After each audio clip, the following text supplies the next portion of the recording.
kuri iyo nkuru. Mu Rwanda leta irishimira ko inyuma y'amezi 2 arangiye umurwayi wa mbere yanduye COVID-19 agaragaye mu gihugu gushika ubu atawe irahitana. Ibiharuro bigaragaza ko ahubwo abakize bariko biyongera kuruta abakigwaye. Umumenyeshamakuru wacu mu Rwanda Asumta Kaboyi yadufitiye ibindi kuri iyi nkuru. Hari ku itariki ya 14 z'ukwezi kwa gatatu bw'umurwayi wa mbere yagaragaraga mu gihugu. Uko iminsi yagiye ikurikirana ni nako umubare w'abarwayi wagiye wiyongera. Kugeza ubu inzego zishinzwe ubuzima mu Rwanda zibarura ko abanduye iki cyorezo bamaze kugera kuri 287. Imibare yarayitanzwe ku mugoroba wo kuri uyu wa kane.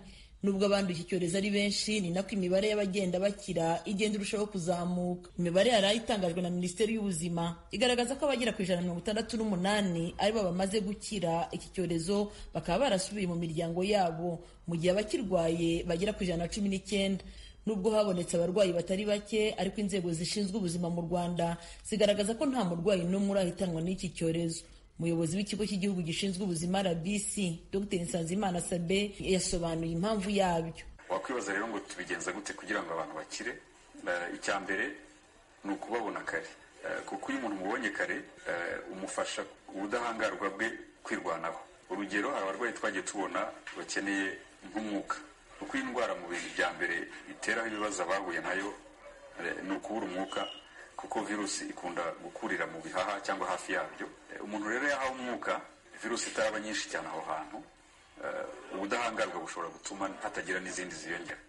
Ikindi cya kabiri, uwo muntu yashyizwe ahantu he wenyine, agakurikiranwa kuri ibyo bimenyetso ashobora kugira, akaba atakwanduza n'abandi, akavurwa bya bimenyetso, icyo gihe virusi umubiri urayisohora bisanzwe. Inzego z'ubuzima zikabwira abaturage ko mu gihe bumvise ibimenyetso bidasanzwe nko kugira umuriro ukabije, inkorora idasanzwe, gucika intege no guhumeka nabi, bakwihutira kugana abaganga batarazahazwa n'iyi ndwara.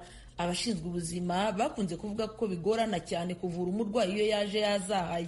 Madamu Wizeye Vivi, uzwi ku izina rya Miss Vivi kubera umubyibuho afite, ni umwe mu bantu bavuzwe cyane mu bitangazamakuru ko yanduye virusi ya corona, ndetse benshi mu bihe bishize batangiye kuvuga ko yamuhitanye.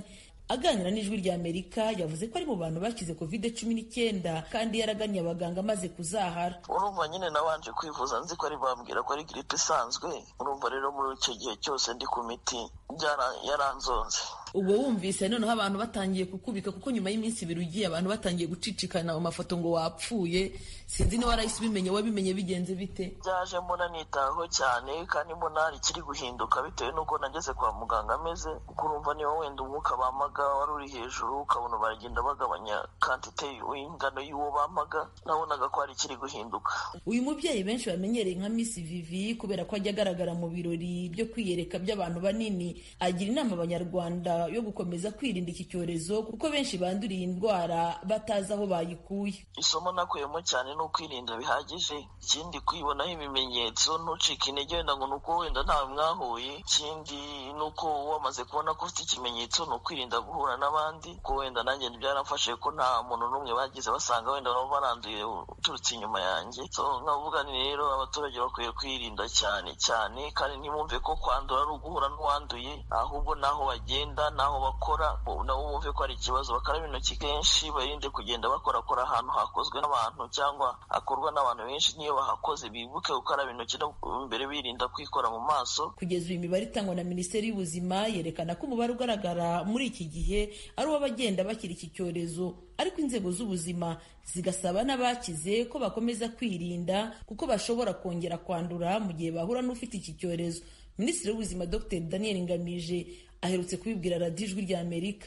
Kuyirwara ntabwo byakwitiranywa no guhabwa urukingo. Kuba yayirwaye ntabwo bivuze ko atakongera kwirwara, gusa urukingo twatanze. Ishami ry'umuryango w'abibumbye ryita ku buzima OMS ryemeje ku wa 11 z'ukwezi kwa gatatu uyu mwaka kuko COVID-19 ari icyorezo cyugarije isi bitewe n'ubwiyongere bw'abayandura. Virusi ya corona yagaragaye bwa mbere mu mujyi wa Wuhan mu Bushinwa. Kuri ubu 1,440,958 nibo bamaze kuyandura ku isi yose, barimo 301,558 yahitanye, naho 1,690,669 bamaze kuyikira.